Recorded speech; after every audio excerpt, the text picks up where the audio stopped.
I'll give you this scenario, Tom, because a lot of people were saying, and we've talked about this before. Go back, trade back to 9 with the Broncos. The Broncos can trade up and get a quarterback. So I'll give you this scenario. If you came out of day one of the draft, we traded back to 9, and we also got 40. So the deal with the Broncos was 9 and 40 for 6. Okay, so you ended up with Kyle Pitts at 9, and then you would have the 37th pick and the 40th pick. Kyle Pitts at 9. Mm-hmm. You already have 37. That's our second round pick. And I'll have 40. And now you would have the Broncos pick at 40. So you would have 2 high-end second round picks. I would do that just because you're in such dire need of talent. Mm-hmm. You know what I mean? And that could be, if you go offense, that could be 2 defensive players in the second round. So, yeah, I mean, I'm good with that, right? I mean, and I'm also good with listen, I'm also good with you got to move guys too.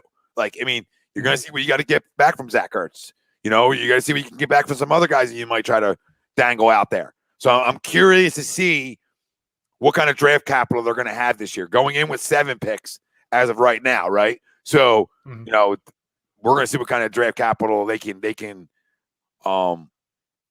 get throughout this process. But I like other guys too. Like I really like Kyle Pitts a lot more than I did in the past. Has he gone up in your tiers, Tom? As far as like we did like a 1 through 5 ranking. Yeah, I would take him honestly. I would take Devontae Smith over him because I just can't run from that.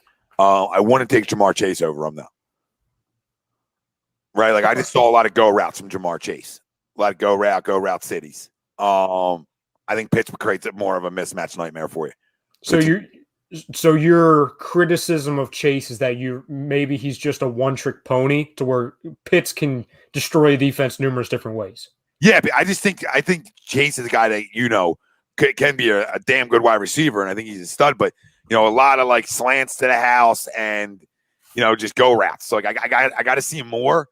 Though electric, I get, but Pitts, you can play Pitts on the outside, and there ain't a corner in the league that's covering him one-on-one when he's 6'6", right? And that's what I really saw. And then obviously his ability to go over the middle against linebackers. I mean, to me, I don't have that with Jamar Chase. Now I have that Devontae Smith because Smith can play inside outside. I like that because you got to have a guy that can play inside outside. It's so important.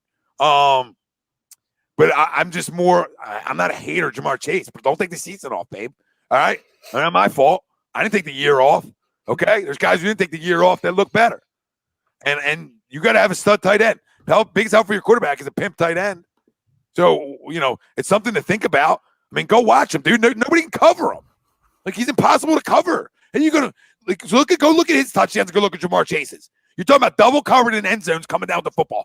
That's gonna make my quarterback better. Like Kyle Trask he couldn't even play quarterback anymore when Kyle Pitts wasn't on the field. That's drastic.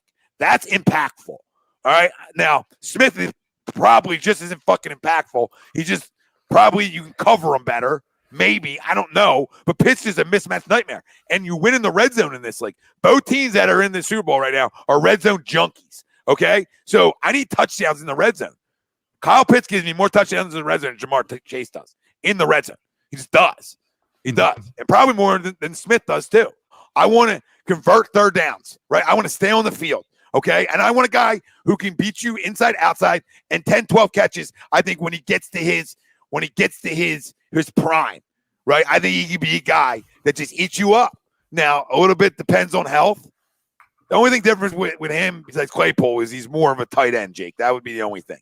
Mm-hmm. He's more of a tight end. He's used to blocking. Not a great blocker. But Dallas Goedert is a great blocker. So, like, I don't give a shit. People tell me what kind of offense Nick Sirianni runs. Nick Sirianni told me that he plays to his players' strengths. That's what Nick Sirianni told me. So you can tell me whatever kind of offense he brings. It's just an offense he brings and what he likes to do. But he's going to play to his strengths. And if Kyle Pitts is their best guy on their big board at that point, they're going to play with 2 tight end strength. It's just that simple. That's why I got areas to go here. They can be cute here because teams need quarterbacks. So they listen. I would rather them be like 4th now, but they can. They can still be. They can still. That tie killed us. That tie killed us, Tom.